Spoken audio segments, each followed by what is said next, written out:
तो इसीलिए पद पर हम छोटे हैं भैया।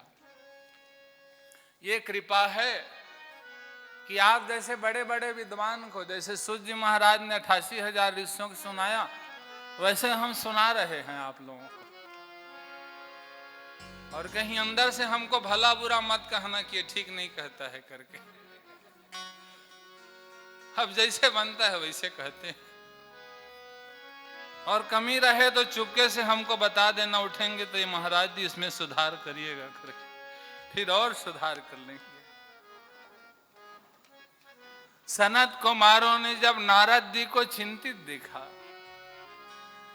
तो सनत कुमार ने नारद जी से पूछा, कथम ब्रह्मन दीन मुखा कुतश्चिंतातुरो भवान तारितम गम्यते कुत्र कुतश्चागमनम तव। देखिए नारद जी का दिमाग खराब हो गया जब पृथ्वी लोक में भ्रमण किए तो, और सिर्फ पृथ्वी लोक में ऐसे पापियों के जगह नहीं भ्रमण किए। नारद जी तो हरि क्षेत्रम कुरुक्षेत्रम श्रीरंगम सेतु बंधनम एवमादिषु तीर्थेषु ब्रह्मांड इतस्ततः। हरि क्षेत्र जहां हम लोग बैठे हुए, कुरुक्षेत्र जहां पर भगवान ने गीता गाई थी, उस स्थान का कोई वर्णन कर सकता है? पुष्कर, अरे जगन्नाथ का धाम, द्वारका धाम, ऐसा कौन जगह है जहां नारद जी ने भ्रमण नहीं किया? लेकिन सब जगह नारद जी ठोकरे ठोकर खाए। वृंदावन पर गए तो भक्ति माता बूढ़े बच्चों की सेवा कर रही थी। नारद जी ने विचार किया, ये गृहिणी नारी, इसके बीच में हम क्यों जाएं? क्योंकि सन्यासी व्यक्ति को ज्यादा गृहस्थी घर नहीं जाना चाहिए, नहीं तो गृहस्थी की पत्नी गर्मे गर्म रोटी खिलाती है तो सन्यासी का दिमाग खराब हो जाता है। हम भी शादी कर लें क्या, थोड़े गर्मे गर्म रोटी खाने को मिल जाएगा।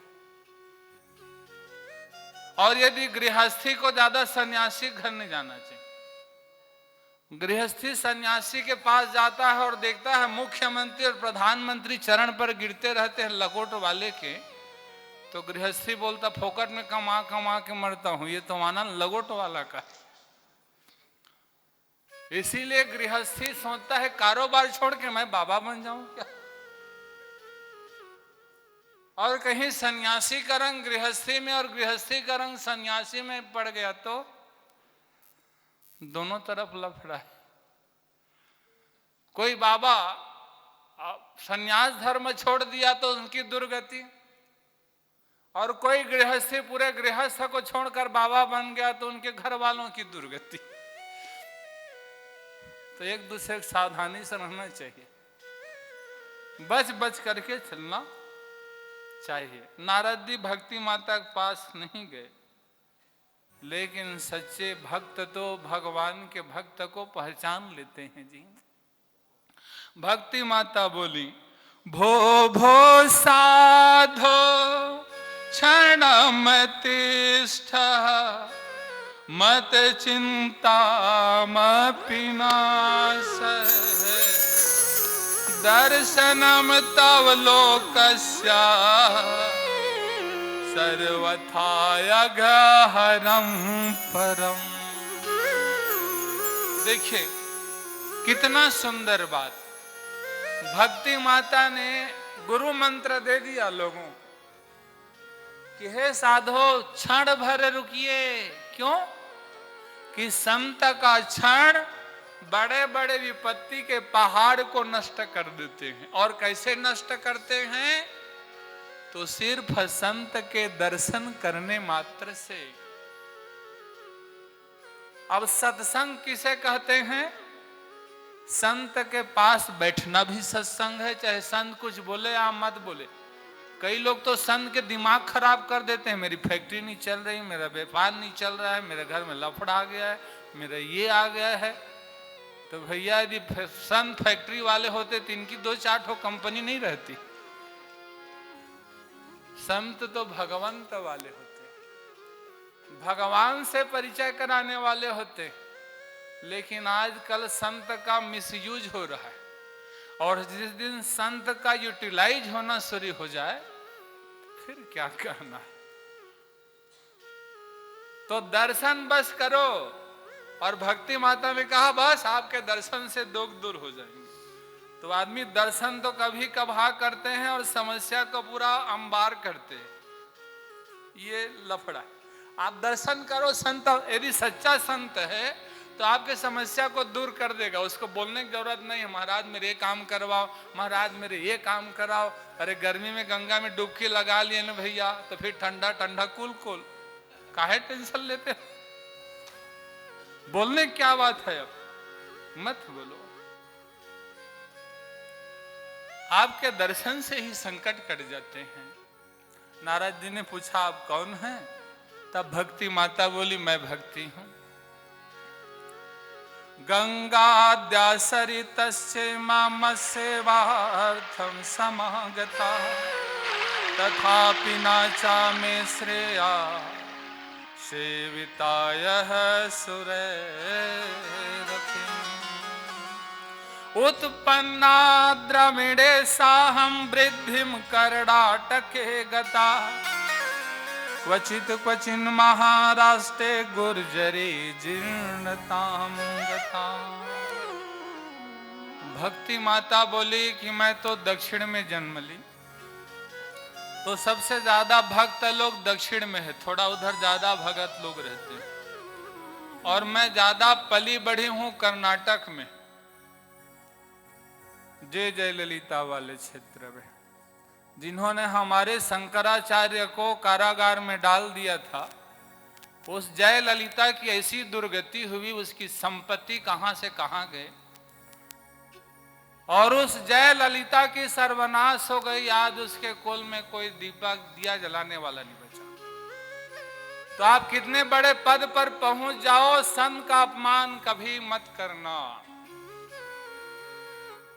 इंसान है, गलती हो भी गई होगी तो सावधानी से करो। ब्राह्मण और संत को कभी शरीर से दंड नहीं दिया जाता। अब ये तो संविधान बना दिए हैं तो ज्यादा ब्राह्मण और संत को ही परेशान करने के लिए बनाया गया है।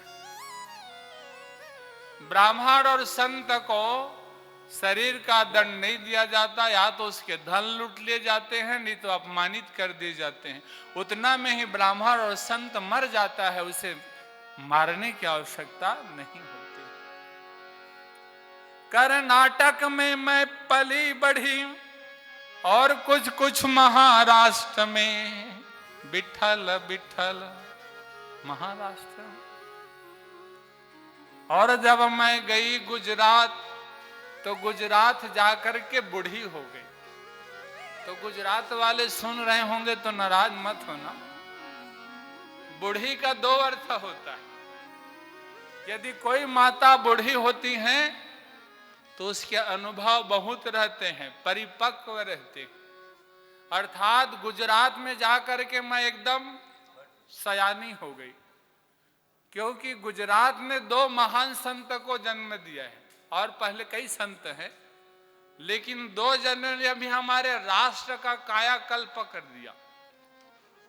एक चरखा वाले बाबा महात्मा गांधी ने, और दूसरे अभी विराजे हैं ऐसे बाबा नरेंद्र मोदी ने। हम कोई पार्टी वाले नहीं हैं भैया, पार्टी मत जोड़ देना। कोई अच्छा करे तो अच्छा लगता है, और कोई गलत करे तो गलत कहना पड़ता है। तो उस गुजरात में जा करके मैं जीर्णताम गता, बूढ़ी हो गई। घोर कलयुग पाखंड। पाखंड किसे कहते हैं? पापस्य खंडः पाखंडः। हर कोई पाप का हिस्सा है, इसीलिए पाखंड पर लगा है। ब्रह्मचारी बाबा के आश्रम पर जाकर देखे तो बच्चे लोग हल्ला करते रहते हैं। मौनी बाबा के घर में जाकर के देखो आश्रम पर, तो बाबा लोग लड़ लड़ के मरते रहते हैं, गाली गलौज करते रहते हैं। महात्यागी के आश्रम को देखोगे तो बड़ी बड़ी गाड़ियां और चार्टर्ड प्लेन में चलते हैं, ये महात्यागी है। तो समझ में नहीं आता कलयुग ने क्या से क्या कर दिया है। बूढ़ी हो गई, लेकिन जैसे मैं वृंदावन आई, वृंदावनम पुनः प्राप्या नवीनेव स्वरूपिणी, जाता हम योते सम्यक पृष्ठरोपातो सांप्रतम। लेकिन मैं वृंदावन आई, जवान हो गई। इसीलिए हमारे जो संगीतकार हैं ना, वृंदावन वाले हैं, इसको हम लेकर आते हैं। मैं बोलता हूँ बगल में बैठे रहोगे थोड़े हिम्मत मिलेगा। अरे जब बाके बिहारी जन्म लिए उस समय तो हम जन्म नहीं लिए, लिए रहे होंगे लेकिन कोई कीड़े मकोड़े रहे होंगे, जान नहीं रहे हैं क्या योनि में रहे। तो आज यदि जन्म लिए हैं तो ये चारों हमारे बांके बिहारी हैं। हम इसको बांके बिहारी के रूप ही मानते हैं, जो वृंदावन पावन धाम से आए हुए। और हमको कोई संगीत वंगीत का याद नहीं है, ये लोग चला लेते, हम कहते जाते हैं, हमारे लोग संभाल लेते हैं, अच्छे कलाकार हैं। तो वृंदावन पर आने से मैं जवान हो गई, लेकिन मेरे बच्चे ज्ञान और वैराग्य तो बूढ़े के बूढ़े, क्योंकि वृंदावन में तो सब राधे से राधे, वहां कोई ज्ञान और वैराग्य की बातें नहीं करता, वहां तो सब भक्ति की बात करते हैं, राधे राधे। वृंदावन के वृक्ष को मर्म न जाने को, डाल डाल अरु पात पात में राधे राधे हो। राधे तो बड़ी भागिनी, कौन तपस्या किन, तीन लोक के तारन तरन है तेरे आधीन। बोलो राधे राधे, बोलो राधे राधे राधे राधे राधे, कि बेड़ा पार हो जाएगा। राधे राधे की बेड़ा पार हो जाएगा। बोलो राधे राधे राधे राधे राधे,